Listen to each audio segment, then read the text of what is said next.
Are we on? And we're ready. Cool, so welcome to this masterclass around the Cardano budget, the budget process. So we're here to sort of talk to you and take you through where we currently are with the process. Just to be clear, what we're talking about here, this is an interactive session. So as we go through this, if you've got any questions, please ask. We've got around 2 hours for this session, so we are recording it. If there are questions that we can't answer here, we've got it on the camera so we can come back and ask you questions later. All right, so what have we got on the agenda?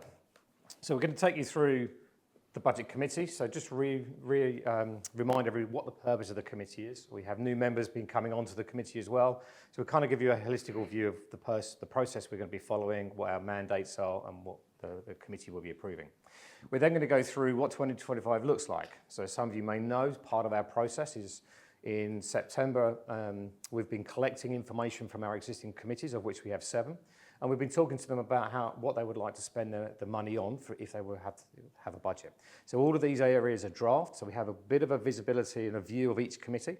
So we'll take you through some of those. Please be mindful these are the committee's decisions, not the budget committee. So we'll kind of walk you through those, and in any specific questions, we'll obviously point you to the appropriate committee. And then we need to go through the management of the budget. So there are some myths and things we want to talk about, how we're going to be managing the withdrawal from the Treasury, how we'll Intersect, oversee and facilitate that on behalf of the committees, and we'll talk about some of those items as well. And then we'll go through a bit of a retro. So this is where some of the things that you've heard over the past few months around the Budget Committee, Intersect as a whole, and how we're proposing to manage the budget on behalf of the committees. We'll do like a stop, start, continue. So we have some post-its. So it's an open forum again. So please, it's supposed to be interactive. Come through. Yeah. And then we're going to end with a bit of a survey, so the QR code, and we'll give you some time to fill in that, give us some feedback. So the more feedback you give us, we can pivot, we can change and modify our approaches, and obviously learn from our member base. Absolutely. Okay? All right. Okay, so this is us. Lloyd. Hi, everyone. I'm Lloyd. I'm a subject matter expert for the Budget Committee. I spent a lot of time around the Cardano community since around 2020 or so when I came in. And I do a lot of educational content, and I'm an entrepreneur, so I've done a lot of budgets and a lot of budgeting in my life. And so I came on board to Intersect as a subject matter expert to help develop the process and line out the process that we would all use. And so we've been trying to socialize that, and I'm here today to again assist in that. So, and Lawrence. So, yep, I'm Lawrence. I'm actually the Director of Operations for Intersect, but I'm also the Secretary for the committee. I'm also the Company Secretary for the board, so I have multiple roles. Background-wise, it's all banking, finances, in the operational running of companies, etc. So finance, legal, etc. So I'm bringing that in to facilitate the process here for the committees. And we also have another board member, Rita, here today as well. Say hi, Rita. She's on the board of the Budget Committee supporting us as well. So introduction to the Budget Committee, so the purposes. So the purpose of the committee is to facilitate the process. So we're not here to make a key decision. That's a key thing I want to get over, is we will collect the information, we will validate it, check it, and make sure that people have thought about the process properly. When we start talking about from the TSCs and the other committees, they're thinking about supplier costs. So suppliers typically are going to be in fiat, dollars, pounds, euros, etc. So we'll be working with them to understand what their fiat costs are on a monthly, yearly cycles, helping them plan that cycle out.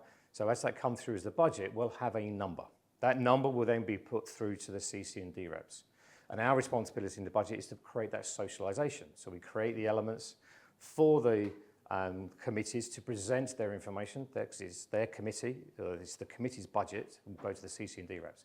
We just create the facilitation. So we're really here to look at the finances, help them manage it. Okay. And our objective today is to help you understand the best that we can what the timeline looks like. What is it going to take to get through to the creation of Cardano's first budget? And so that's where we're going to begin today, is we're going to just lay it out and kind of show you guys what it's going to take, the work it's going to take from the CC and the D reps, and also from the various committees to get through to a budget that Cardano will use to continue to develop itself in 2025. Yeah, it's worth saying, and again, so those that work in finance auditing. So the Budget Committee will oversee the financial audits. So if you think of the TSC, which is the Technical Steering Committee, they'll have technical audits. So each committee will have a level of audit to do. Our responsibility will be the financial audits, and that's providing the financial information and the audits back to the CC&D reps, who are the people that have approved the budget.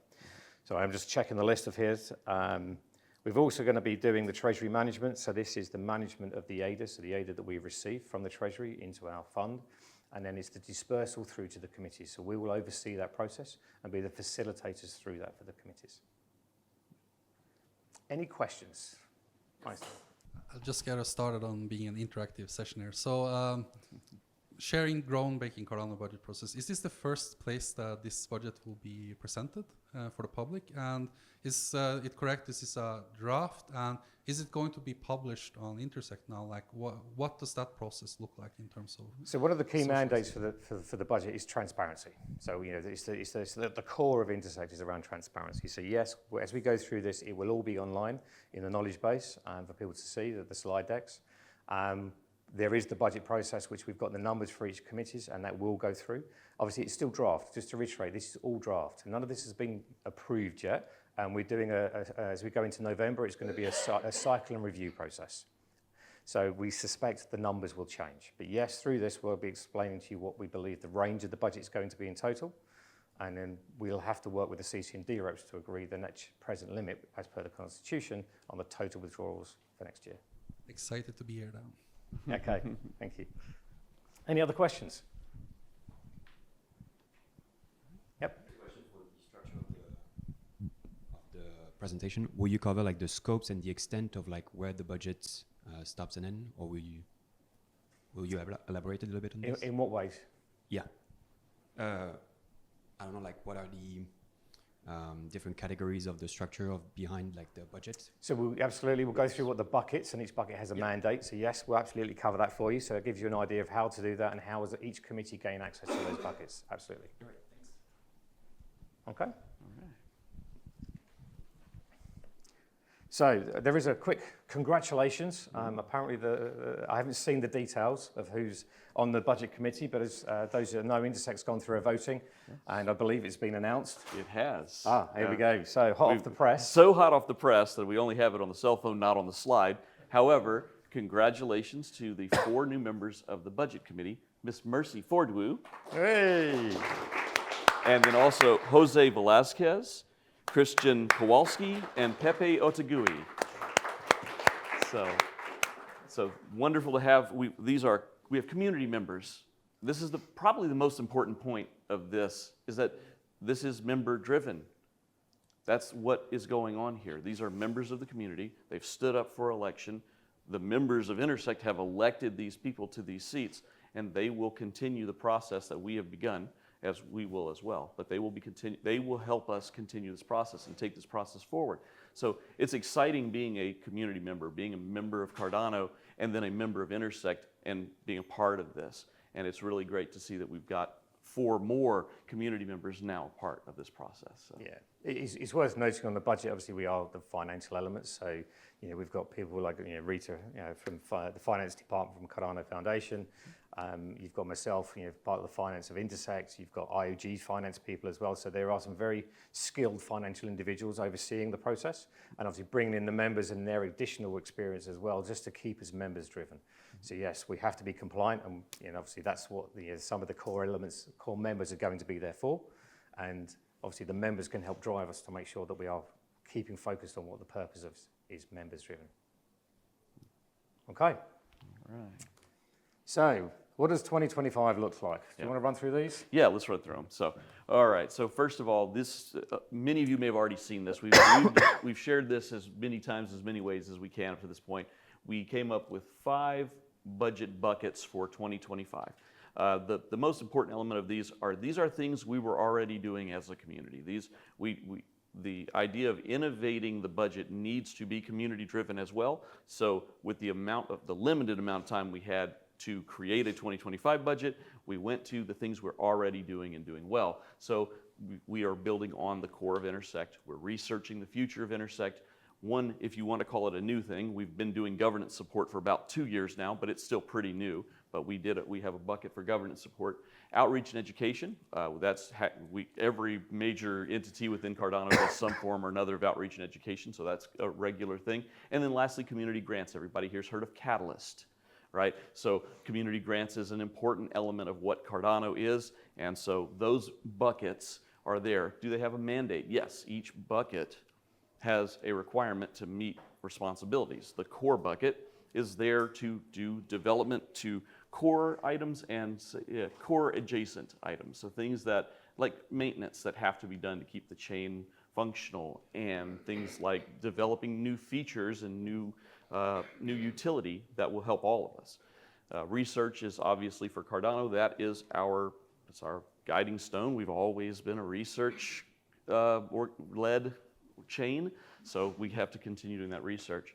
With governance support, the fact is that it costs money and resources in order for a government to exist, and we've built a government, we have to support it. So governance support will allow us to do that, and so on and so forth. So every bucket does have a mandate, and then what happened is that the committees were asked to begin the process of how would they meet this mandate of these buckets. So just before we go, if I can just go back to the buckets. Yes. Obviously, the question came in earlier around how we put it. So I want to make sure that, does that answer your question around the buckets? So with all the buckets, each bucket has a defined mandate. So the mandates are there to kind of drive the committees to understand how much money they would like from each one. So as a budget committee, we have a top line number that we'll be putting we'll be withdrawing it and then apportioning it to each of the buckets based on the asks from the committees. So a committee can ask for money from any bucket, and obviously we'll be coordinating and facilitating them. Nice. Yeah, please stop me if I'm asking too many questions, but I'm passionate about this. So are these buckets on the same timeline? Like, how does the painting look like? It's a wonderful picture with buckets, but like, for example, research, is it on the same timeline as the core and the maintenance? And how do we piece that puzzle, like, going forward? So I could say yes and no to that, right? Research, for instance, we've got more like a 3 to 5 year time horizon on what needs to be done, but they're still getting their yearly ask. That is what it is. The idea as we go forward is to actually begin to do that, to where we can actually say, this is an item that's going to be in the 25, 26, 27 budget, because it's going to take 3 years to build. That's still part of the innovation of this process that has to be built on. I think it's worth, we've just created the product committee, as it were, and all of the committees this year. So the product committee's got to look at that 5-year vision. As it defines that 5-year cycle with all the research and elements, we in the budget committee need to understand that 5-year vision and apportion appropriate financials to fund that going forward. And that's the same for the core elements and the development activities. So development activities starting this year may go into next year. So we need to make sure the funds are appropriately arranged to ensure that those cycles can continue, so that the value to the community can keep being delivered. So we know that this year is the first year, so we'll do once, we know we're doing yearly withdrawals, but we in the budget committee need to do that financial tweak to make sure that a multi-year contract, for example, can be supported and can be committed to. Okay, so we're going to take you through now. So some of these are all still work in progress. If you have any questions relating to any of these items, I'd advise you to go onto the Discords and talk to the appropriate committees. So these are from them. So these are the core items that they're looking at doing. So for the technical support, it's worth pointing out the Babel fees. For me personally, Babel fees are going to increase the utility. So that increasing utility brings more money into the Treasury and it creates more transactions. So that's a key one we're looking at doing. Improvements on-chain governance. We know that we've got the governance going forward for the Constitution, and the TSC will be looking at continually cycling that and improving. Level 1, Level 2 support, so support of the chain as well, Ouroboros. So a number of things that they're looking at. It's worth calling out as well, again, transactional finality and sentiment timelines. Again, things like that will increase utility, and it's good for the transactions. Open source. Yeah, so I'm personally pretty passionate about this. I've been an open source advocate forever in my career, and the fact is that we're doing some really incredible things with our open source committee. There's stipends for education here where they're going to be bringing 20 full-time internships, 20 students in full-time internships. So we're building on additional new talent that can develop for Cardano. The legal design and the community services, these are things where it's helping the existing companies within the Cardano community to be able to have the foundations that they need to grow successful businesses. They're going to make sure that the code, the core code that is Cardano, not only stays open source but stays accessible, stays useful to us as a community, so that we can do it. And then the Code for Us model, where they are actually developing they're developing open source tooling that actually that has a little bit of guidance behind it to make sure that we're not building something twice, which has been a problem that we've had. It sort of helps us get something built and then maintained well so that everyone knows that it's there. And these are some just really important tools. And then the maintainer retainer program, which is actually going to mean that core Cardano will be maintained by individuals within the community who have contributed to a point that we can understand that their contributions will be successful and helpful to continue to maintain Cardano. So right now, a good chunk of the commits are all IO. We can now expand that to more people. That's better sustainability for us, right? And that just means that a better diversity of our code base, that we don't have to rely on any one group of developers to work on the core of our tooling. So this is pretty incredible stuff. I think I saw a hand up though. Aistine, go ahead. Apologize again. No, it's good. One of the things I'm really thinking about for our budget is like KPIs. So are the open source community planning any like report on how this is improving? Because I have a governance hat on, and I see we have these fantastic tools for governance. We have the technology, but we also need to have that social muscle to actually implement. So we have the entities now doing a lot of the development that's handed over and being done by, for example, open source committee work. If we can show that to the community and show and measure or metrics how much of that we're implementing. And we will get to that in the presentation okay. today. We actually have a plan for that that's really pretty cool, and we will get to that today. But in short, to answer your question, yes, each committee is responsible for KPIs for the work that they do, and then also budget is responsible for auditing all of the financial side of that as well. So it's a both and. Okay. Yeah, so from the budget committee, we'll have financial KPIs and monitoring of the finances. Each committee will have their own defined one, and as we go through this review and iteration process now in November with each of the committees, they'll have to work through what their KPIs are going to be. So we can drive that. And that comes into our reporting as we go into next year. So we're looking at that quarterly review cycle with the CC&D reps, because they're the people that have approved the budget, and we have to report back to them in a structured fashion. Have we created that structured fashion at the moment and the defined template? No. And we are going to create that. But we'll talk about how we will get to that point. Okay. Jack's got a question. Just a super quick one. Sorry, Lloyd, I might have preempted your surprise bit later, but we do have a strategic partnership with Biturja. It's a data analytics platform for open source. And you can see actually from last year, I think 80% of development on core Cardano was IOG. This year it's now 55%. So there's always big improvements there with the distributed development. And we've got that partnership with Biturja already. So yeah. Thank you, Jack. And that's a great point. So yes, the KPIs are there. Yes, the monitoring's there. Yes, the tooling is there, and we're still just beginning to socialize what that all looks like. So. Yeah, I have a quick question.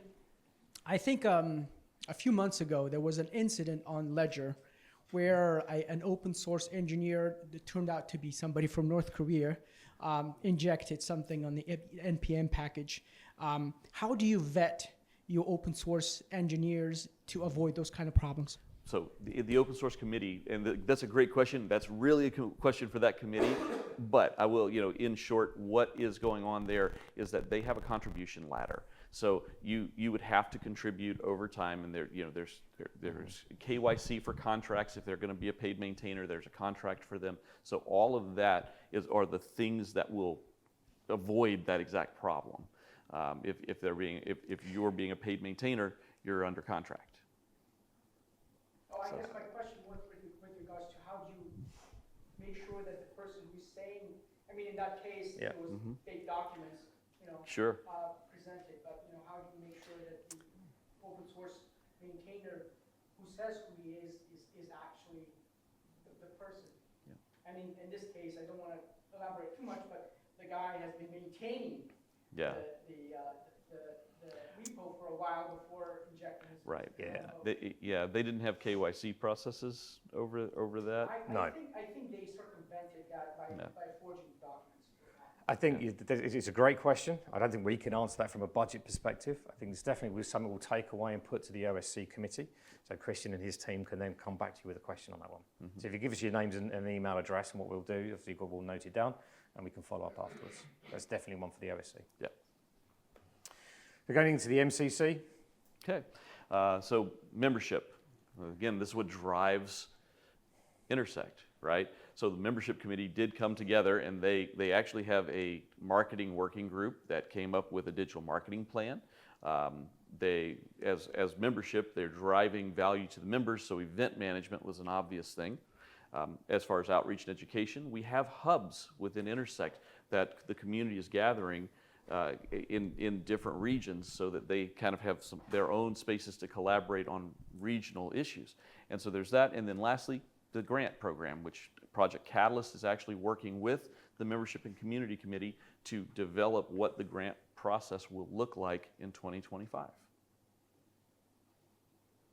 So just to stress, I mean, the hubs, I think, is the key point. I know Nick is here overseeing the hubs, and we actually have a Sri Lankan hub here as well. So we, Intersect has just done our annual members meetings in our hubs, in our regions. We've seen great membership turnout, high numbers, great questions. So, seeing the value of those hubs has been great over the past month whilst we've been doing the AMMs. So it's definitely something that we'll be pushing into next year. I'm not sure if this is a question for MCC or you guys, but like in terms of budget for grants and collaboration with Catalyst, like how do you see those grants going? Is Intersect going to be the one that follows up like after the initial grants with follow-up grants? Like that's part that's been missing in Catalyst, like you only have the initial project. Or is it going to be divided where it's more like Catalyst does more general grants while Intersect does more like specific grants on things that the Intersect members want or need? Correct. I can't make a decision for the MCC, right, but knowing that we specifically spoke to Chris, and we put Chris within that MCC, he has the grant experience, and we don't want to duplicate. So part of the process of what the budget committee is going to be looking at is around the bad actors and things like that, where they could come in and gain money from Catalyst and Intersect, for example, and any other areas within the ecosystem. So we will be working with the teams to define a process to support that somehow. We don't know the answers yet, but it's definitely something you should talk to the MCC. Chris is there, and what we don't want to do is to duplicate effort, because that would it's not Intersect's purpose. Catalyst exists, it works, we should support it.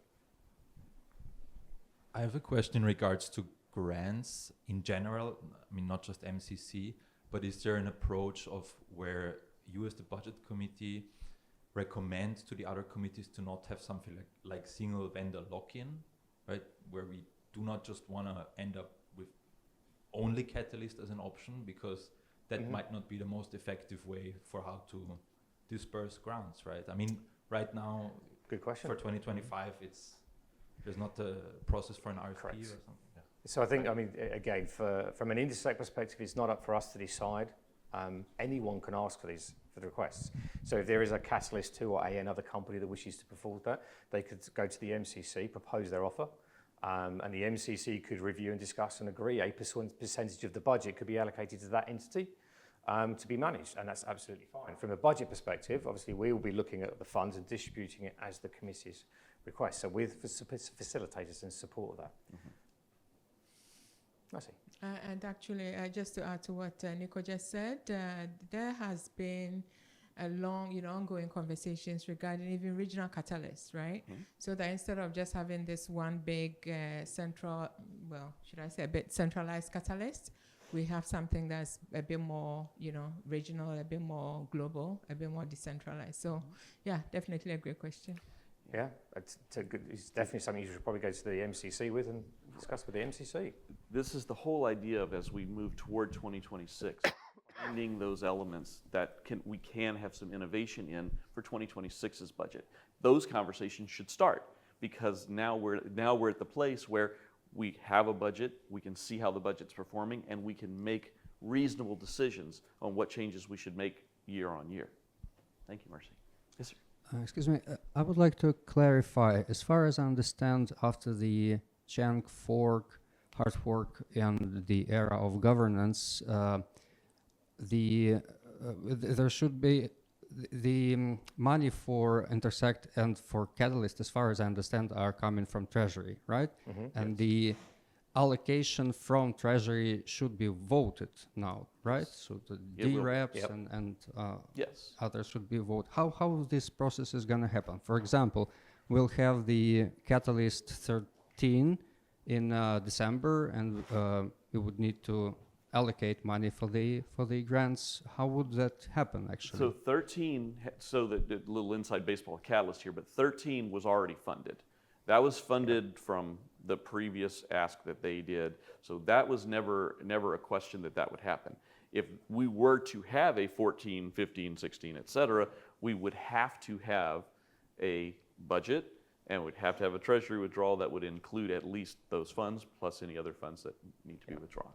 And So- as far as I understand, the same applies to Intersect funding as well. All the buckets are going to be funded from the Treasury, From right? the So Treasury. From the Treasury. Could you maybe it's further in the process? I would like to hear how it's going to happen. We I'm do very have a curious. timeline slide that we're going to get to in just a few minutes where we are going to lay out the actions that'll happen. Thank you very much. Cool. Okay, so just go through civics. Okay, Yeah. so Civics, I was actually a member of Civics. Asteen is a member of Civics. So if you have questions for Civics, you could ask Asteen. He's like, oh no. But, oh, and by the way, Asteen, congratulations, Asteen, on your Oh, re-election. yes, well done. Asteen was an original member of Civics, and he's the only member of Civics who put his seat up for election, and then he's also won his seat again. So congratulations, and we appreciate all the work you've put in Civics. There are some major things that Civics is planning to work on in 2025, compensation and reimbursement processes for DREPs and the Constitutional Committee. And then some improvement. They are also working with the improvements of the governance tooling. They're going to facilitate governance gatherings for the DREPs and the CC, which is an integral part of success for the budget and also for the ongoing monitoring. And then lastly, they're going to do education. So, and you have a question, sir? Yes, I guess it kind of applies to your previous slide.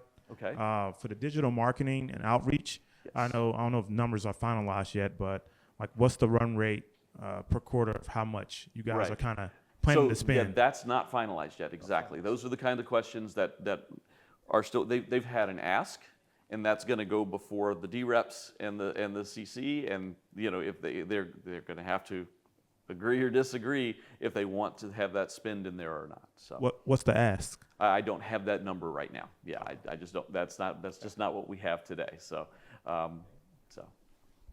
on the provisioning or the tendering, can you say what percentage of things have already have found an implementation partner, or it would be all up for tendering, or It's all up for So each committee will run their own, let's call it vendor lists, as it were, preferred suppliers.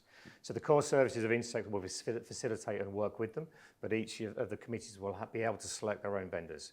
So what our vision being is that any request from a committee will come back to a core services. We will post it online for anyone to look at and supply. And the committee will be responsible for reviewing the applicants and selecting the company to deliver that element of the work. Be mindful for TSC, there are some very specific technical elements.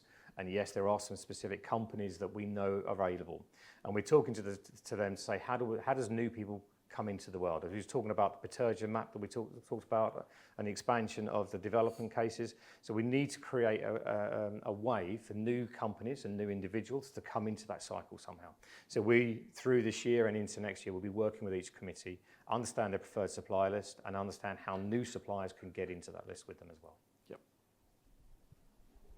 I just want to add to the Civics, we are also doing annual report on the state of Cardano governance. So we will also have KPIs and hold ourselves accountable so the rest of the community can see what our budget spending is going to and measure our success or not. So Absolutely. that's important to us, transparency and accountability.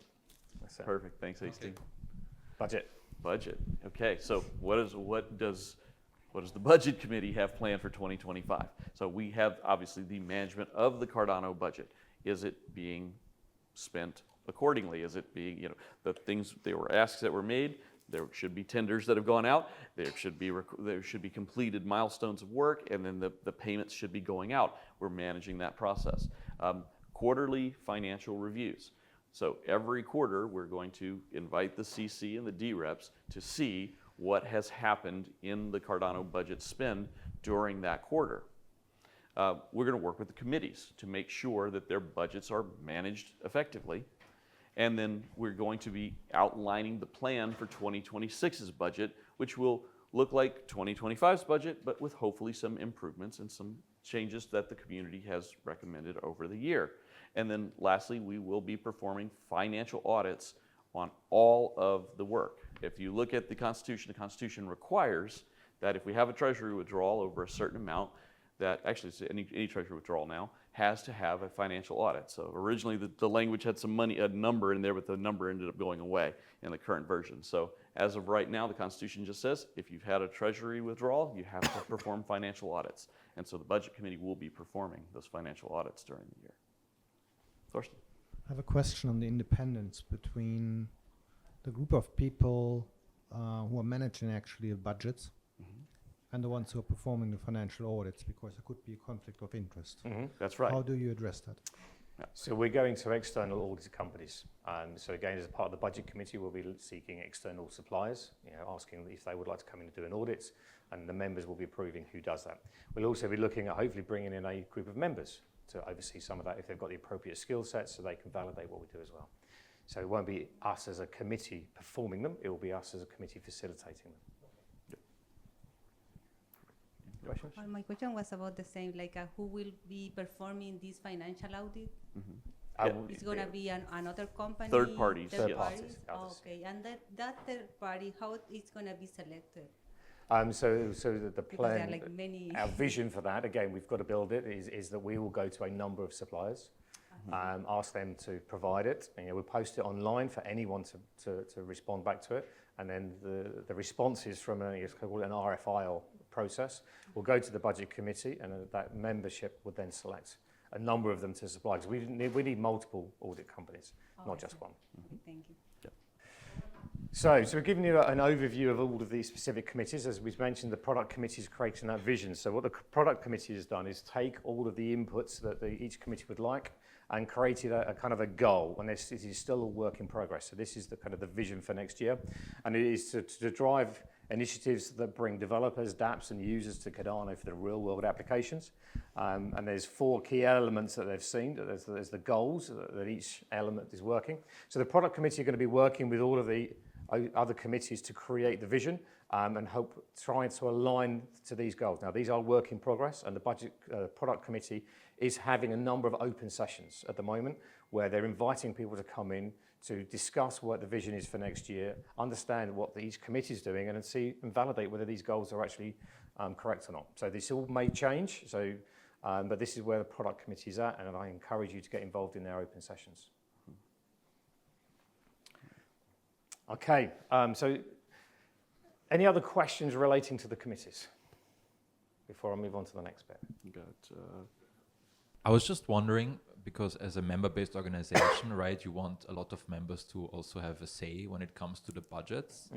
And I was just wondering if the committees, let me rephrase that. How can the members that are not part of the committees or working groups influence and have their voice heard?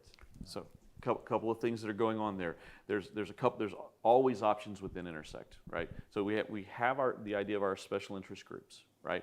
The idea of the special interest group is I'm self-selected. I believe that I like these things. I'm familiar with these things, and I'm interested in these things. So that's a bi-directional place where both the committees and work groups can go to select things, and where new ideas can bubble up, right?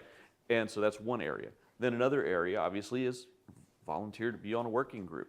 There are many working groups that are out there, and the committees will be forming working groups to do a lot of this work. So the participation opportunity is there. And so that's really what it comes down to, is that if you want to be a part of the process, show up and be a part of the process, because there's lots of room for people to do so. A lot of the conversations are on Discord at the moment. So as the committees expand out, they'll be pushing questions onto the Discord and asking for members to participate in working groups and SIGs. So get involved on the Discord channels. Yeah, Nico. Also, I mean, obviously Intersect is the one facilitating and helping coordinate this process for a draft proposal to be considered by the Cardano community. But it's important that we get members that are not members of Intersect to input and have a say on that. So we've just today announced a survey, launched that for across the community to input on what their priorities should be for the budget. And that will feed into the committees and then hopefully shape up a budget that reflects everybody, you know. And that's the whole idea. And the other thing, Lloyd, that you haven't mentioned, I know you're going to do it in a minute, sorry, is the open sessions with you guys on the process. And there are open meetings that will be, there's a calendar link, and I think it's at the end. Sorry. Yes, we've got that part of the plan. Yeah.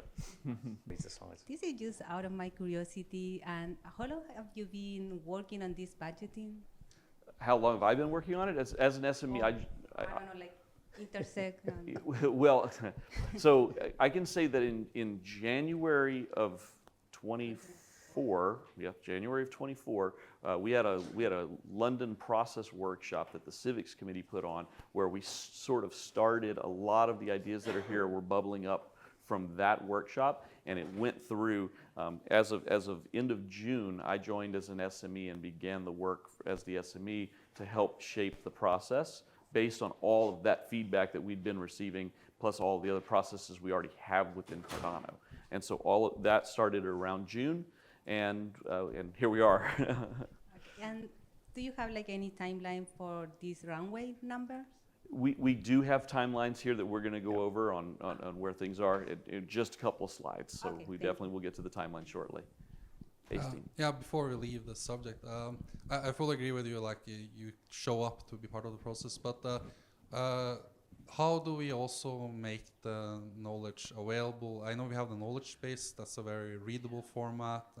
But I'm thinking, are you planning to have any videos on this budget? Are you planning to do it on the town hall?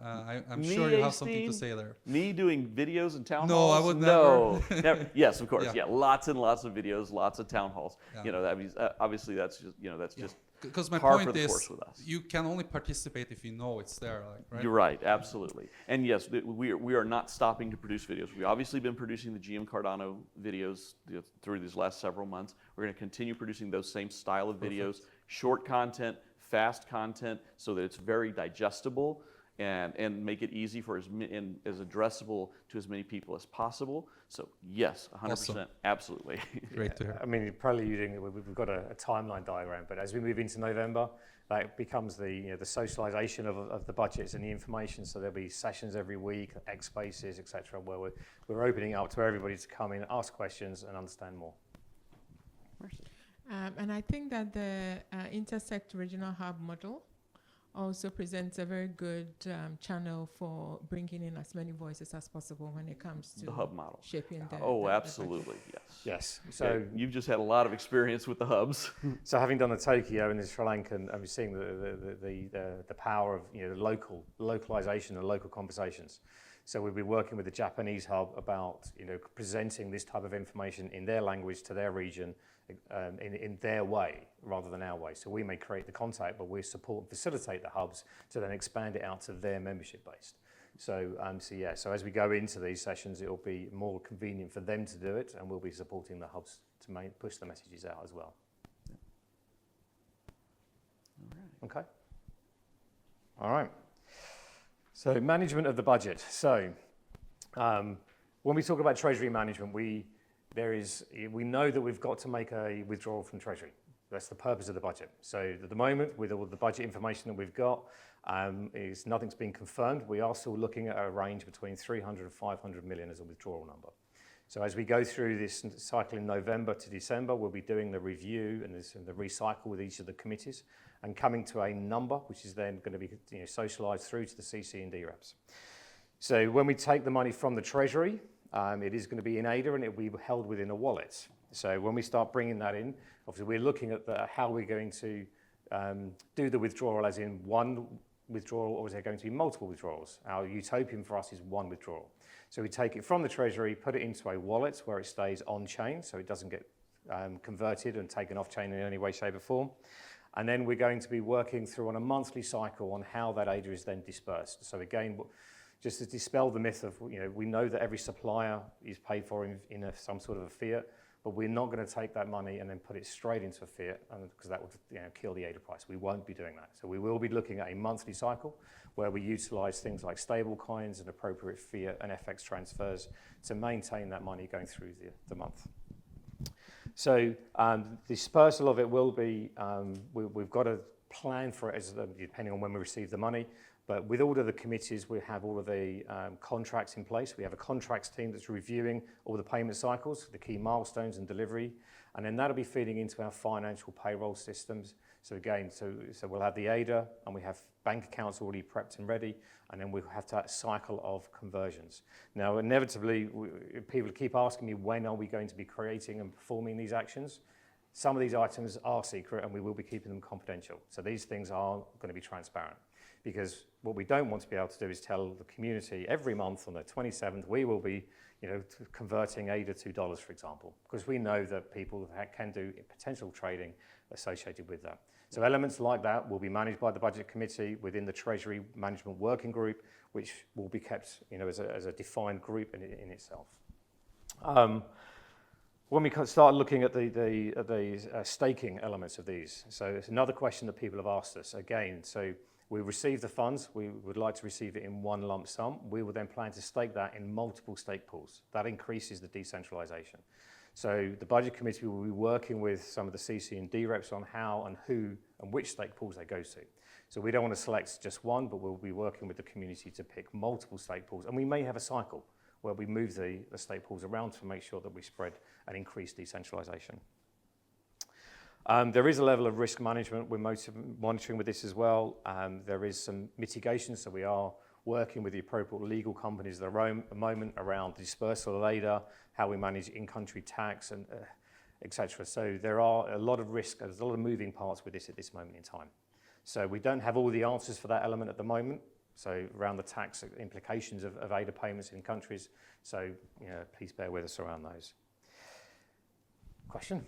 Talking about the same thing, this Treasury is going to be in ADA, or is on USD, or which currency? So the Treasury withdrawal will be in ADA. So we will take the ADA from the Treasury and place it into a wallet, so a custodian, which we're working with at the moment. So that's where the ADA will be stored. So it's all in ADA. But we know that a lot of the suppliers we're working with are in fiat. So that's either pounds, euros, dollars, yen, etc. So what we need to manage is the conversion of the ADA at an appropriate time to cover our outgoings from a fiat perspective.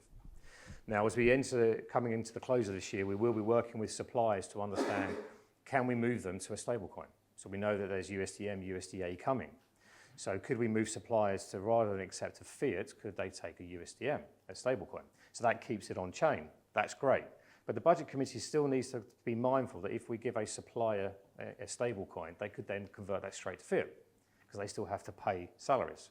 So we need to be mindful of when we do that, how we do that. So again, we can just control the dispersal of ADA as it goes through.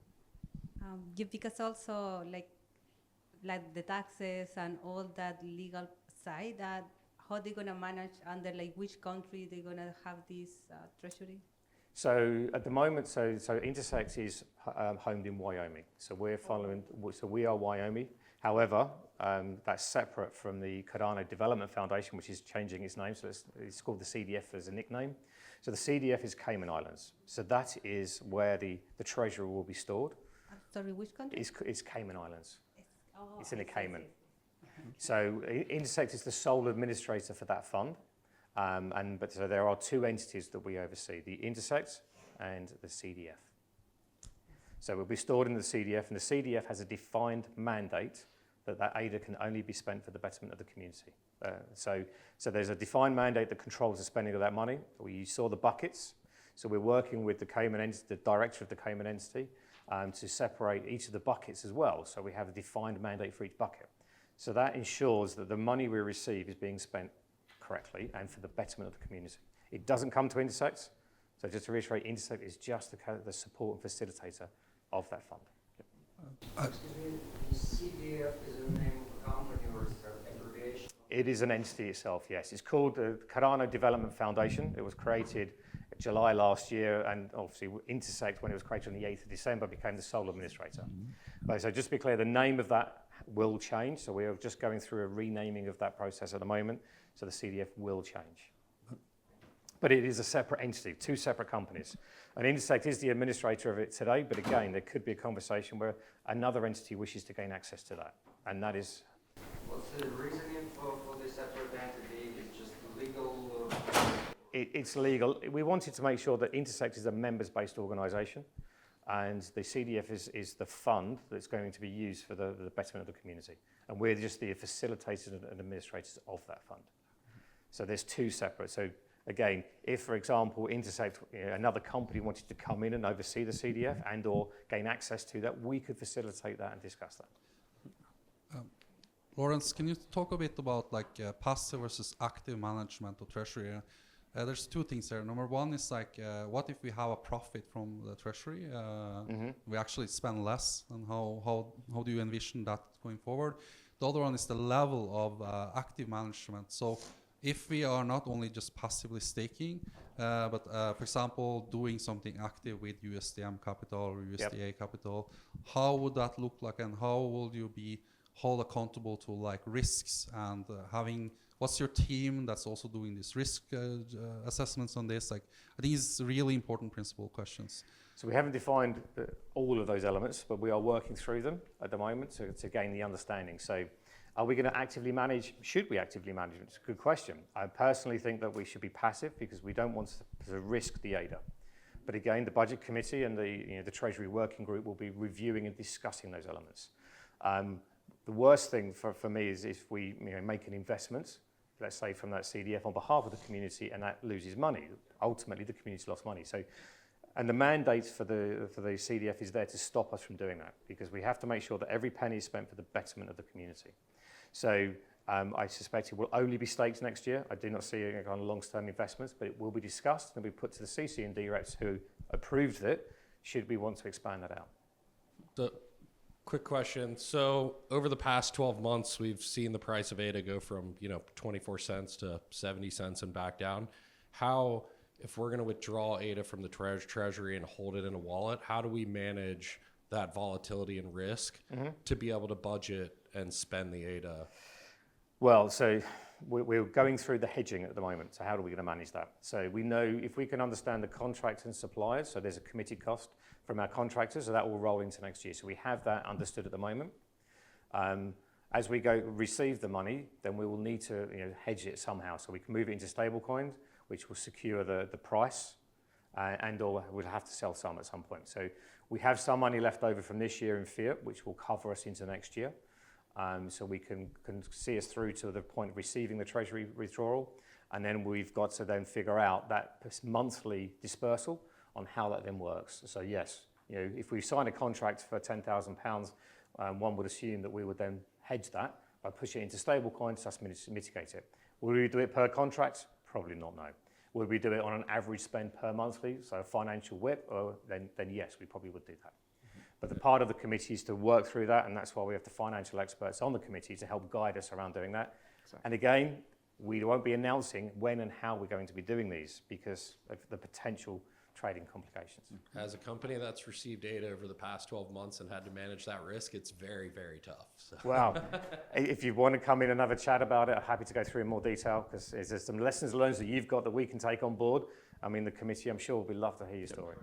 There's a process going on right now to develop a working group around that. Yeah, it's not formed yet, but that is one of the many things that the Budget Committee is working on, is forming that working group and what that'll look like. Yeah. Yeah, I would also like to get to know your view about once we have outflows of the Treasury, right? The ADA that is outflowing can be used to vote on other governance actions. So there is voting power that comes with, the utility that comes with with ADA now with governance. So I was wondering how will that ADA be used to vote also on governance actions, or? So where we use it, I think, well, two things. It's not our ADA, we're the administrators and facilitators of it. So it's to the members. But I feel the members would not want us to put that ADA towards a vote, because that would hold a high amount of ADA that could sway a vote quite heavily. So personally, no, I don't think we should. But it's the members and the community to vote on that. So from my perspective, it shouldn't be used, and the budget, and we'll be advising that's not, and it's not in the mandate. But don't forget, the mandate is for the betterment of the community. So if the members decide it is for the betterment of the community, we can have that it's probably the Civics committee that would go to be fair, and it'll be debate that held in now. If the committee and the members agree, then it'd come to the core services team, and again, we'll have a little fight there because I feel it could be wrong. But I agree with you. yeah, so it's a no, but it's we're the facilitators. So, another question? Yes, this is going to be a quick two-pronged question. So the first question is, it's all well and good. We go through this process and we allocate buckets, right? When it comes to the spending side, I think that it seems easy, and probably we have it covered. What I'm thinking right now is when whether it's a committee or whether it's a group, for some reason, because of friction, they are not spending their money. Yep. What are we going to do about that? So if you think of the standard financial, so we have a budget for each committee, and that's a kind of a fixed amount that they need to work within. It's their responsibility to make the appropriate decisions to work within that budget as each committee. Right. The budget committee as itself will have the holistical view across the top. So if I make this up, the OSC is underspending, the TSC is overspending. So technically, the budget committee will be able to have that conversation to say, well, actually, we were going to take a portion of your cash OSCs, your underspending, and give it to the TSC. So we have that holistical view over the top. Now, we can't make that decision to move the money, but we have to take it to the committees and then make sure the committees are in agreement. And again, we've got the CC and the D-reps ultimately accountable because they approved it. And we'd have to go back to them to say one is over, one is under, and that'll be part of our financial reviews. Mm-hmm. And then the next quick one actually goes back to a question that somebody raised earlier in terms of, and actually when I came in and I told Lawrence that, I got on the budget committee, what he said was that, I should just remember that we don't allocate the funding. It's the people that allocate the funding. So what I want to ask is that, I think it's very important that we listen to the community in terms of how the budget, how the allocation goes. Mm-hmm. And I think that maybe a good way to do that will actually to have a small bucket of money, the same way that Civics has, to like listening sessions, right? Because as soon as we have that budget, it's almost like a forcing function for us. That's our quarterly meetings. So we do have that planned, and there will be quarterly meetings. We will be inviting the CCs and the D-reps to those quarterly meetings. It is absolutely a listening session. It is absolutely it's a show and tell and a listening session. It is a combination of both. Yeah. So if we put it in our bucket, then we know for sure that we'll do it. Yeah. Well, that's a perfect segue to the final big statement on there: regular financial reporting. Yes. So at the heart of what we're trying to achieve is the transparency. The CC and D reps have approved it, and it's community and members' budgets. So these quarterly reviews, will be us, as the budget and the core services team within Intersect, facilitating, supporting each committee, presenting what they have spent the money on. In a standard financial state, we'll be showing the cash flows and cycles of the money and making sure the CC and D reps are fully aware of where the money that they approved has been spent. And if there's been any variations and changes and or challenges, we will have to be transparent and explain that to them. Any movement and additions that need to come through, it has to go back to those cycles. We have to be explaining. Now, we're obviously creating the budget committees requesting that stating that we will do this. And it's not just to be clear, this is the beauty of the Intersect model. It won't be the budget committee selecting where these sessions are held and how they're held. We have an MCC that manages over events and things like that. So we'll actually be looking to the MCC to help guide us on where they believe these events should be held and how they're held. And then each committee will be presenting their information. So the core services team may be creating it in the spreadsheets and keeping it from an accounting perspective. But again, we'll be providing that information to the committees for the committees, be accountable for their spend back to the CC&D reps. Any other questions? Okay. So just moving on, I think I mentioned this before, we haven't decided whether there's one or many withdrawals from the Treasury. It's still being discussed. There are pros and cons with both. From an Intersect and the CDF perspective, it is, our goal is to create one withdrawal between 3 and 500. That would then be taken from the Treasury. We need to agree the total amount. So part of the net present value, I think it's called for the Constitution, is to agree the total withdrawal for the year. So the Budget Committee will be liaising with the CC and D reps to agree the total amount for the year. A proportion of that will be coming to the Cardano budget, which will Intersect will administer on behalf of the community, and the rest of it will remain for the remainder of the year for the CC and D reps and any other requests that then come through outside of our process. So I know that many people keep asking whether it's going to be are we going to make a drip fed into the budget process, and that may be how we proceed. So just to be clear, we haven't agreed this yet. We're still working on it. My preference is one, and many of the advisors we're talking to, it's to make one withdrawal, but I just want to keep it out that we haven't agreed how we're going to do that yet. Okay. I think the multiple route would allow us also to get more nuance on what the community wants and what doesn't. Isn't there a reason, like, if the budget overall looks good, but there's something the community really doesn't want, they would say, okay, but it's only one element. If we do multiple Treasury withdrawals, the community will have more power to say, I really want this doesn't sound too good to me. There's pros and cons to both models. The con to that model is that how do the vendors who are producing the work of Cardano rely on the income that they need to continue to produce for Cardano? Having been a Catalyst-funded product, in my case, we actually experienced where failing to get the funding that we needed caused serious problems for the business, and to the point that it was debilitating, right? So if you're making a decision on a budgetary process like this, you are thinking in a year or multi-year model. You're not really thinking in a month or 3 month or 4 month I was model. thinking more, for example, the 5 buckets could be 5 different Treasury withdrawals. And That three could be- could get that's one approved, and 2 could be, this seems too much, too little, I don't like the vendor, and That's the purpose of the socialization with the CC and D reps. So we can go through that and we can ascertain how they feel about the requests and what they would feel comfortable with. Right. I mean, for us, it is the one withdrawal is easier to manage, administer, and oversee, and it gives us some liquidity to move through the year.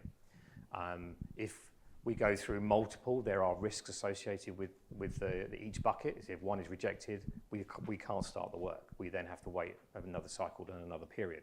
So there's risks associated.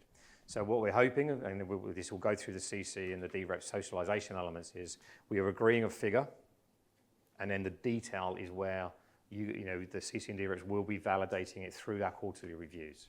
So you still get the ability to say no. But there's a committee there, which is with members that could say no to an item. And then if the CC and D reps say no to an item, that's where the budget committee will facilitate that no, and then work with the committee to ensure they don't proceed with that item because it's been a no. So that's more of an administrative thing. So again, it's all about socialization and agreement. I had a quick question, and I really appreciate the fact that we have these long-term sort of visions for developing the chain. But I can't help but think about the industry overall. Crypto moves at the speed of light. And there's a lot of new developments that take place within months. Things like AI that become emergent within months and get viral. Do you have in your framework any liquid funding that would sort of opportunistically pursue these new angles that develop in real time and then take advantage of them to actually put Cardano on the forefront and not play catch up 5 years down the road? So let's talk briefly net change limit. If we as a community choose a net change limit that is at a number slightly higher than what our budget spend is, or some number higher than what our budget spend is, we still only spend our budget, but have that ability to add a new budget request, go through another info action, and then add a new Treasury withdrawal, and then fund something. Yes, that's a possibility. That is a way that we could do that within the process the way it stands today. I think it comes back to just, so the one versus the multiple. If we have the one, we gain the staking rewards, which is, additional. So again, the fund increases itself. So that helps us with some additional funding that could support additional requests. So again, we've got a total budget. Each committee will have, their requests. And because the budget committee can oversee the big picture, if something like that comes up and it goes over their budget, we're potentially within the ability to say, yes, it's for the betterment of the community, you can progress with it. So we can act quicker. And that's the benefit, one of the benefits of having the single withdrawal, is having the funds available at that moment in time to enable, a development team to build AOF quickly for us, as it were.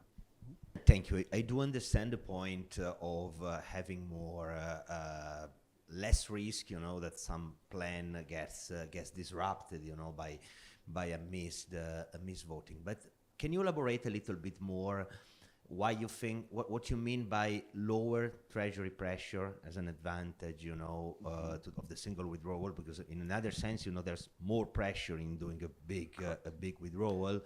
And also, why you think it's lower cognitive overload risk? Because my impression is that there is more cognitive overload risk, in having to understand everything in one single vote.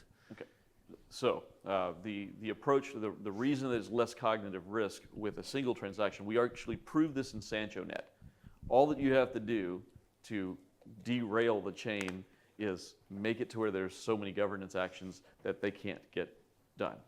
We have to move at human speed. Budget is a complex topic, so the cognitive load of staying on a single topic to understand it for the period of time that it takes to have one budget discussion a year, you're having that one discussion a year, and then you're finalizing it. That's a lower cognitive load than I've had to do budget, and now I have to switch over to a protocol and parameter, and now I've got to switch back to another budget, and now I've got to switch to a different type of governance action, which will already be happening. So by making it to where budget is in a season, as it were, for the normal staying the course, you actually do have a set amount of time that you go through, and that's the other part of this, is making sure everybody's available to do this, because once you start spreading it out, some DREPs are going to be available here, some won't, and it starts to become a process of how do you reach out and communicate to them. But if you have an annual budget process at a set time, then it's less of an overall cognitive load over the year to simply have the one time where you go, you sit down, you learn about the budget, and you complete the process. Not 100% sure also, because having different pillars and different buckets, that probably makes sense for every bucket, but all together, I'm not sure, but we are all different from a cognitive point of view, so that's fine. Sure. Thank you a lot. Thank you very much. Thank you so much for the question. That was a great question. I'll just maybe briefly add to that as well. In terms of coordination, right? Because if we go the multiple route and all those pillars, what happens is that silos can develop very quickly. But if there is that single one, even the discussion that we just had, whereby budget committee needs to liaise with MCC and maybe even Civics as well, in order to ensure that listening, what happens is that it's easier to get that coordination done with a single withdrawal. Yeah, great. Could you say anything if there's any regulatory considerations and taxation considerations, especially in the profit, for example, staking? Like, how are you managing this in the single versus multiple?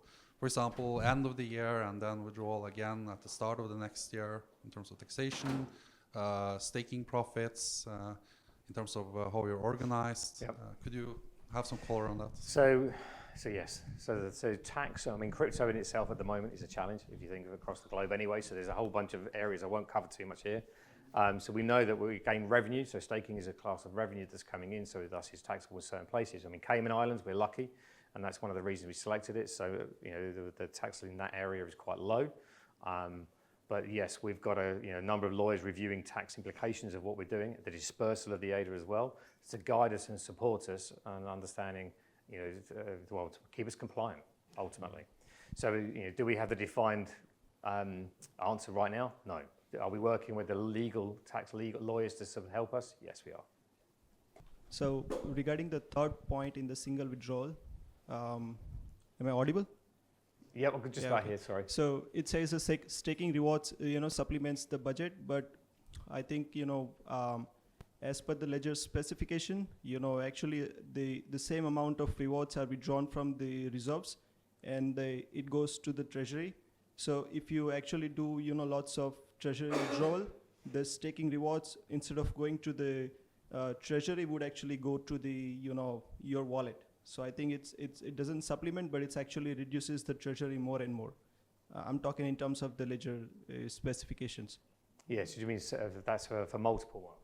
No, I mean for the single ones. Yeah, for the single one, we gain, so if we think of the contingency that we may require through the year, an expansion, so one of the reasons for the single and then staking them is we gain additional incremental cash or ADA that we can then spend for other items for the betterment of the community.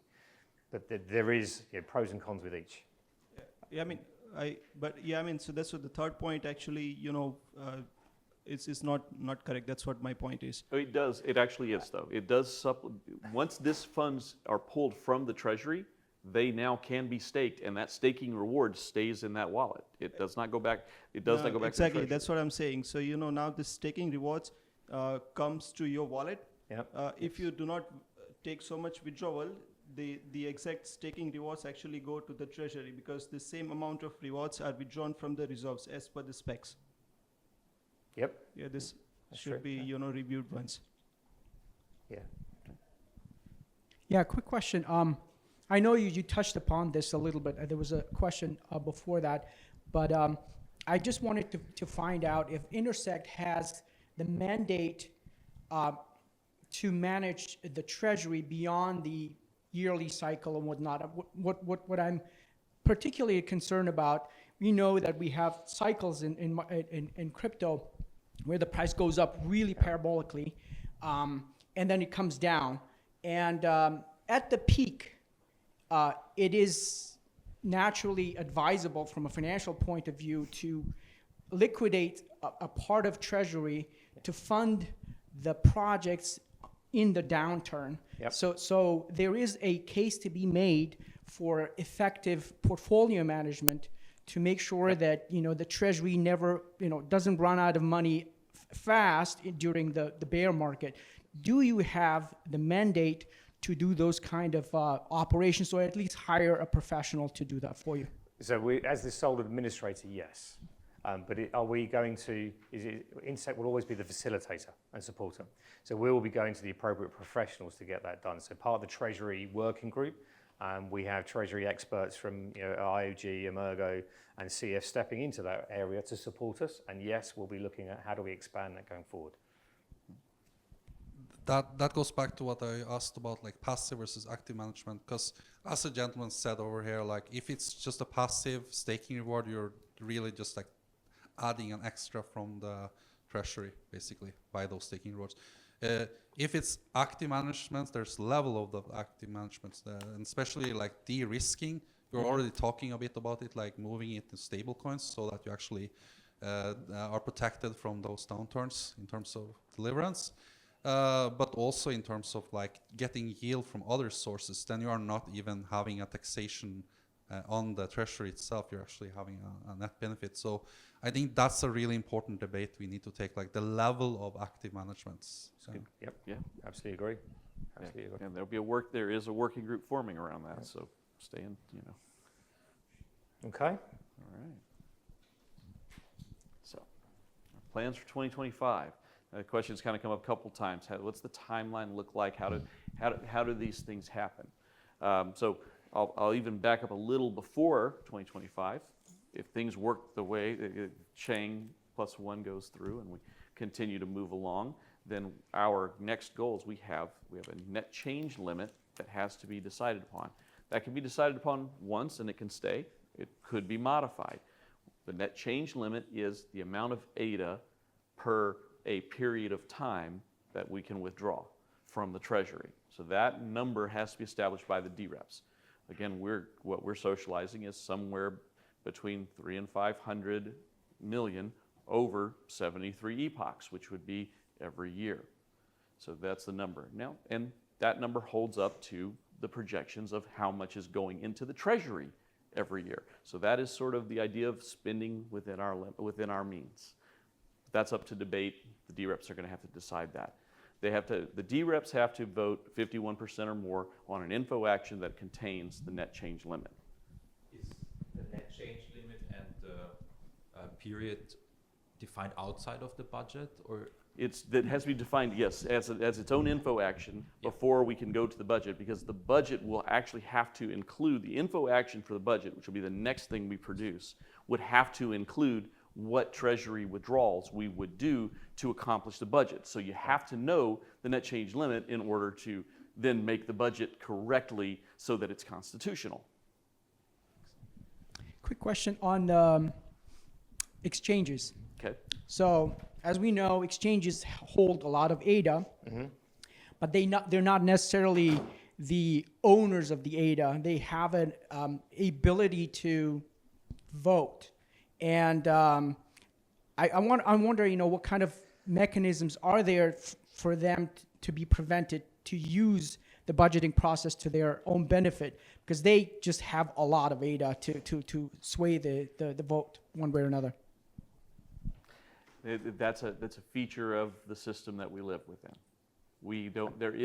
The short answer is there's no way to determine whether or not they can or will use it. There's regulatory reasons that they won't. There's other things going on that kind of constrain it. But, that's something that Civics should take up, as a serious concern going forward, because it is a risk of the model that we have. But it's the way the model's written. Yeah, it's also a question of one member, one vote on the level of enterprise customers and what they will say about the budget. So definitely we're having that debate. I think the core here is if you are a member and you're showing up and you're having a vote that's equal to all other members, that in itself ensures a lot in terms of accountability and transparency of this budget. Yeah, great.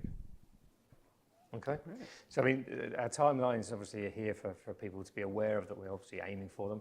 We haven't put all the quarterly reviews. Again, we'll be working with the MCC to put all those in. But just so as we finish this meeting, all the information will be going online. We'll be then going into a number of meeting sessions where anyone can come into from November period. So that's CC, socialization with the CC and D-reps, a continuous review and discussion about what happens. And then we enter into a December where we'll hopefully be raising the info actions and the governance actions to gain the approvals, and then the Treasury actions, which obviously I think is 6 weeks, give or take, thereafter. Now again, we're not putting any details and dates. We know we're aiming for things. People know we're doing this. But again, a lot of this stuff we're going to have to keep reasonably sealed on the basis of potential trading in trading actions. What if someone proposes a budget quicker than you guys and it gets approved? Is that, it's unlikely. No, it's great. Like, again, this is the system that we live in, right? We are subject to these risks. Could there be more than one budget produced and approved? The answer is yeah, that could happen. Like, you guys are getting into what wakes me up in the middle of the night right now. But could I add yes, to that? It's possible. From Civics perspective, we want to build a legitimacy by making sure all of our members are vetting this budget, so it's a thorough process, so that when we give this to the rest of the community, that has that credibility to get voted through. So maybe we are a bit slower. This is the nature of these decentralized organizations, but hopefully we can compensate by the thoroughness in that budget. That's where the hope is. And if anyone can come up with a quicker budget and get it through the process when the hard fork's not ready yet, they haven't done the constitutional process. We keep using the car or the boat going down the road. We're driving down the road. We kind of know the direction we're going. We're still changing the tires, figuring the engine out. And are we on a road or are we on the dirt track? Who knows at the moment? Exactly. So if someone does do it, good luck to them.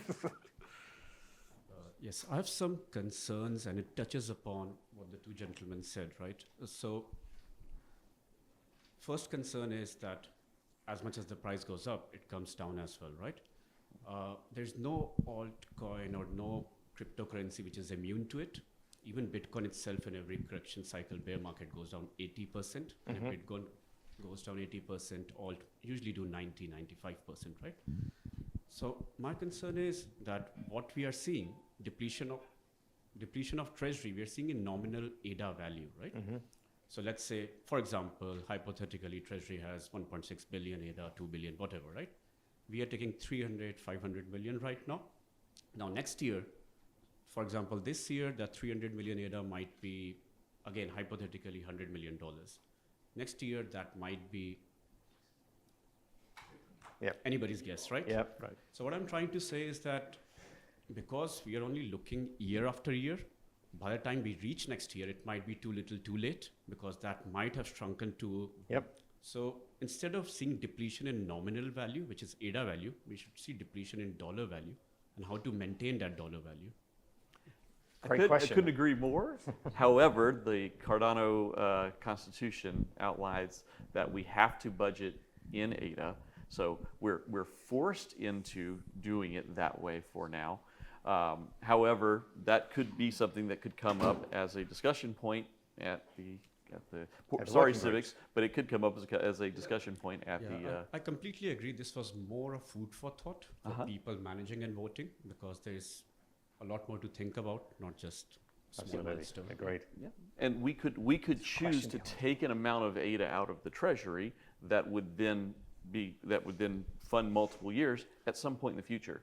For now, for 2025, we're trying to rock the boat as little as possible as we're still building the mast and putting the sails together, right? Or and keep us moving forward. But I completely agree that we should be looking longer term, and we should be building out budgets that look longer. Yeah, and second point, which was also touching upon previous point, which is very important, is active treasury management.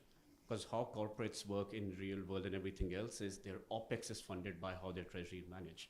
So if I have a spending expenditure of $10 million per year, that doesn't mean I'll keep selling every time. That means if I manage 100 million well, and if I get 10% on it, that funds my OPEX for the year and whatever. Correct, and this is exactly where the one withdrawal will come into it. But yes, it's lots of additional conversations we need to have around that to agree how that's all going to function. Just adding to this very briefly, because I think a lot of was mentioned already about active management of the treasury, and I think in the constitution so far there is also written that there is not stated it's for 1 year, the budget. It can be longer, but I think we don't have the time to do it right now. I totally agree with that. And only one food for thought, because we know already what is the income, stated as income from the treasury over the next, let's say, 4 years. So we know how much transaction we will generate, how much ADA will be generated. That it might make sense to take it out when the time is for the bull market, and then put it into a stable, save it, whatever the active management will be. Even holding it in a stable might make more sense than holding it in ADA, because then the return on ADA or return on per ADA is just higher. But I don't know which entity will do this in a very controlled manner. Right. This has always been about for the benefit of the Cardano community. So the fact is that these are the exact discussions we have to have as a community.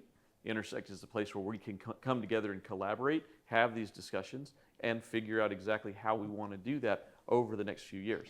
So it starts with having a reasonable process, which we hope we've built for you, and then taking that process, iterating on it and improving on it so that we can accommodate these exact things as we move forward as a community, because that's what we're here for. Yeah, I just want to color from the civics perspective, and like we want the constitution to be as flexible as possible in terms of the budget, and not say too much and be specific, because then you'll just have the opinion of the council members going really into the domain of the politics of the budget itself. And in terms of ADA or not, like ADA is the one we're withdrawing from, and there's something about this case of eating your own dog food that you have to practice and make tools for managing that ADA. So there's nothing in the Constitution stopping us from doing active management. There's nothing in the Constitution stopping us for developing those tools. Correct. To do that. Absolutely. Yeah. I think it's just the processes, policies and procedures we need to create around that. Just another question, maybe I was also too late. In terms of a legal entity, what is the Treasury? Is this even a legal entity? The is Treasury it itself? Yeah. No, the Treasury itself is a protocol function. Yeah. This is why I'm asking a little bit into this tax direction, but also whoever manages down the road, if they run, how to do it from a legal perspective, because who owns the Treasury? Yeah, so that's the Treasury is a protocol function, so no one owns the Treasury. What we're talking about is after a withdrawal is made, then that is the Treasury management that is occurring, not on the entirety of the Treasury, of the Cardano Treasury, the protocol, only the Treasury withdrawal that has been made. Yeah, and that goes to the CDF, which we disclosed earlier. I'm not sure if you were here for that, Florian, or not, but it goes to the CDF, which is a Cayman Island corporation, and it's set for the benefit of the Cardano community. So the money has to be spent according to that. Then who is controlling the Cayman Island? So that's Intersect as the administrators. Intersect at the minute. So Intersect has a mandate to be members driven. So ultimately it's the members that will be making the decisions and supporting Intersect, who are the facilitators on the administration of that fund. A quick question. Now, the way that things are, the way that the framework right now works, it looks like at some point we'll run out of money in the Treasury, right? Yep. Because we're spending all that. There's no way of managing the Treasury overall to make sure that it's sustainable. Is there a case to be made to manage the Treasury the way that the Harvard universities managed, where you have a pot of money and you budget your endowment, just managing the Treasury like you manage the endowment, so that it never runs out, and the protocol itself basically guarantees its own existence for 100 years to come, and all that. Yeah, I mean, we've had the debates around do this. Ultimately, if you remember the slide around products, which is increasing utility. So increased utility, the transactions, that would enable the top-up of funds to go into the Treasury, thus making it sustainable. So a lot of our goals as a development function, going onto the chain, has to focus on increasing utility, bringing businesses to the chain. That's our focus for next year. So if we increase the inputs into the Treasury, our budgets, one could assume, could then get bigger. So technically, at the moment, we know that there is about anywhere between 300 and 400 million, 500 million going into the Treasury every year. So all we're saying is our budget for next year will be taking that off the top, and then so not depleting it. Now, who owns and manages the Treasury? Ultimately, it's the CC&D reps. They're the decision makers that occur. Should we deplete it massively? Great question. We've had lots of conversations. That's not our vision. But as Einstein said, there aren't we haven't defined a yay or nay whether we can do that. So the risk is there to be able to do that. Yeah, just to add to that, we know the reserves are the largest top-up of the Treasury now, right? So the reserves will deplete over 4 or 5 years. I'm not exactly sure of the timeline for that, which therefore then restricts the income into the Treasury in the sort of midterm, I would say, looking at that arc. But there is an economic parameter that we have on chain that we can decide on how do we adjust the intake to the Treasury. And it's obviously not a next year problem, but it is a following year problem probably, so we can start planning ahead for that. Because we know that the Treasury will get depleted even with the current rate of income probably by year 5. I'm not sure exactly the numbers. So we will need to make some adjustments on chain so that the parameters, and we're feeding back that Treasury. But it compounds to Lawrence's point about utility. And obviously what we want for the ecosystem is to be growing and more transactions and all of that good stuff. Yeah. I agree. And so basically my point has been partially touched upon by both of you. So it's a two-step process, right? One is managing Treasury so that it can fund OPEX and sustain. So all the enterprises like Intersect and all, there's a cost to it. People are working on and on, right? Second step is a typical business model. So for any enterprise, forget crypto, forget blockchain, any enterprise, to sustain, you need revenue. What is a business of any layer one? Selling block space. How do you sell a block space? you basically have projects building on it, utility, transaction, what you mentioned, right? So it has to be a two-step attack. We cannot just pick one thing and forget about the other. And that's where budget committee comes into picture, because one thing is withdrawal of treasury, how do you manage it? Second part is giving that budget away, which will feed into the second step, which is business, who's creating that, right? Absolutely. Absolutely agree. There's a question in the back. A question in the back. I have a question related to this budgeting. Shouldn't that be data-driven, basically, where you measure basically the on-chain activity over time and giving that as feedback into budgeting over time?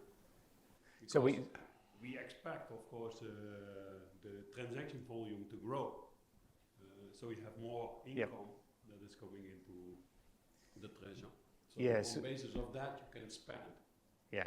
So absolutely, we are monitoring the transactions and we're using that as a gauge, and part of our financial quarter reviews will be providing that information back to the CC and directors and the community. So we, the goal of our money is to increase it, and with hope, through the monitoring of this, we can show some increasing that. That's the utopian. That's one part, of course, the number of transactions, but there is also a lot of companies depending on what is happening in the Cardano ecosystem, and we also want to make sure that they can sustain. Because if they sustain, basically Cardano will sustain. So you should also measure basically what kind of companies are there, which one need the support basically to keep the ecosystem going.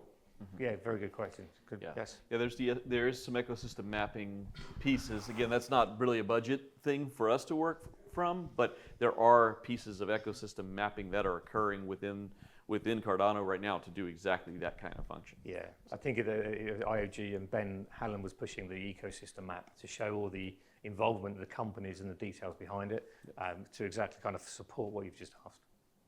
So it is being carried out. Is there another question? Florian? Just to add on this, I think some people might know already the initiative 3 UTXO in this room, where the idea was to build a functional business model around business development and support of projects in the Cardano ecosystem. And there is my question towards this: what are the splits? How much are we putting aside for business development from the treasury? Because if the increase of block space or the increase of creating blocks is what we are aiming for, then that should be the main concern. Well, we don't know the percentage, because obviously once each committee has defined what they wish to spend the money on, we'll be able to then confirm the percentage that may answer that question. But at the moment, we don't know. Yeah, because normally if you create a budget for a big company, you say, look, we need 50% of whatever in the treasury for development. You take aside, I don't know, 10% for marketing, 30% for business development. And I think this is also what we have in mind. And if we don't have to develop a new product, which is already here, then we might say, okay, how much do we need to run it and improve it? Is it more than 50, less than 50? I don't know. I have no clue. I'm just putting it out for food for thought. I completely agree. This is the first year we're doing this. We don't really have the historical data to kind of provide the metrics at the moment. I think once we go through this review and recycle with the committees, I would hope, prior to making an on-chain request, we have that split per the bucket, understanding how much is business development, marketing, etc. And then absolutely with the gentleman behind there, it's like, then we have to track, is this business development creating more blocks? Look, what is the outcome from it? Because Absolutely I think agree. that should be also a main KPI for Catalyst, to be honest. How many transactions were created from Catalyst funding? Yeah, good question. Good point, yeah. Good question. I don't know. Thanks, we'll take that away and we'll put it into the cycle. For sure. Marcus? Yeah, my question goes in that direction also. So assuming we withdraw some treasury, so like the yearly budget, and then there's a decision for assigning it to different projects. Is there some, or was there some discussions or concept about what ratio is assigned? So like a full 100% funding, because that's what I consider like a risk-free for the receiver, but quite risky from the protocol perspective. Or is there some concept like skin in the game so that we don't hear something like really sorry, but it didn't work. Right. So, yeah. Is there skin in the game, I think. So I think have we defined the policies around that? No. Do we want to have those conversations with appropriate companies? Yes. Should we apply that to Catalyst? Probably not, no. But we're back, some good questions about how the performance of Catalyst should be funded. And I think that's where, the MCC would need to be, as a committee, can discuss that. I know contractually we're talking about, someone mentioned the university model. It is something we're considering where we fund the company to deliver a piece of work on behalf of us. And then at the point they become revenue sustaining, they feed the money back in for a period of time. So that university model. So that we are discussing that. Have we agreed that? And do we have any policies and procedures around that? Not yet, but it's absolutely being discussed. So I come from the marketing working group, and as we have submitted the budget, last week we had talked about how we will distribute it.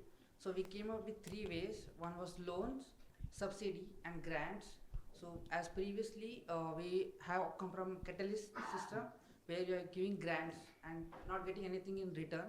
So we thought of like if there's a product on Cardano and they have revenue or nice cash flow system, we give them loans on subsidized rates so that we generate income for us to expand more on the marketing side, and then subsidies so that we can bring in investment from people that you can spend money on marketing. We will subsidize a part of your cost so that we bring money from outside and inside, and then grants for like let's say startups like from zero to 1, support them to market their products to the community and reach out to more fundings process.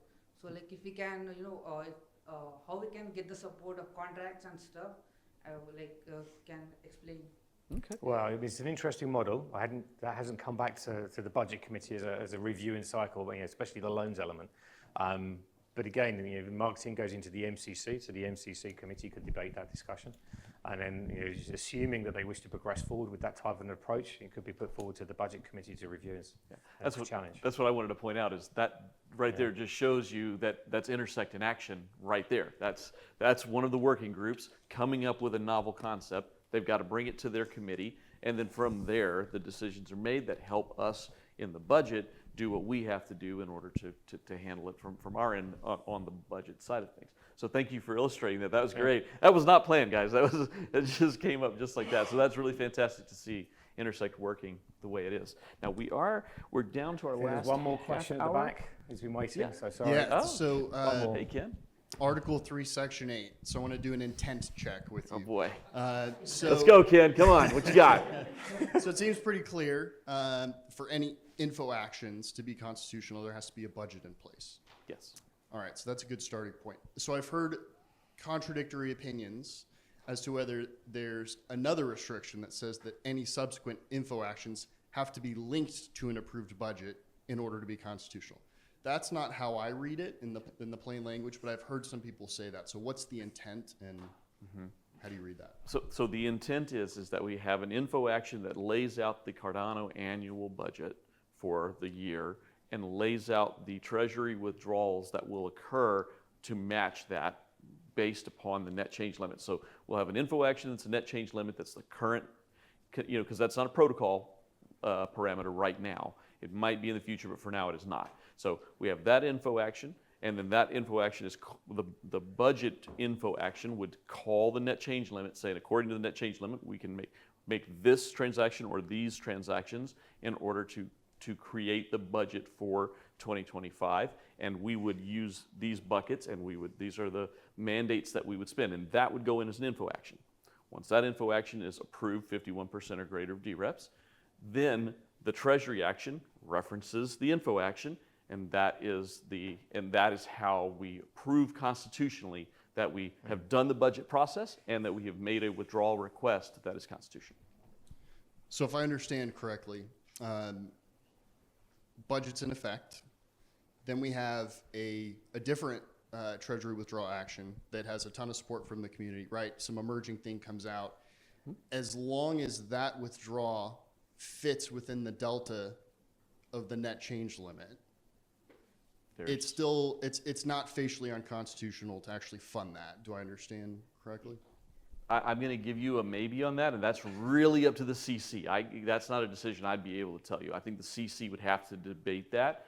Correct. Because the budget laid out the buckets and the spend. So without the info action to support it, I mean, the money's there. It is valid within the net change limit, but I would suggest that we'd probably have to have an info action approved first and then an additional. So I don't think it could go straight to a Treasury withdrawal, but I don't see that there necessarily being a problem to addending the budget. I don't know. No, that's good. It sounds like I understand the intent now, and I think that's something we can change to make plain in the Constitution right there in Article 3, Section 8. If you're going to change the Constitution, let us know. We'll have to read it again. Yeah, right. We'd have to read it again, exactly.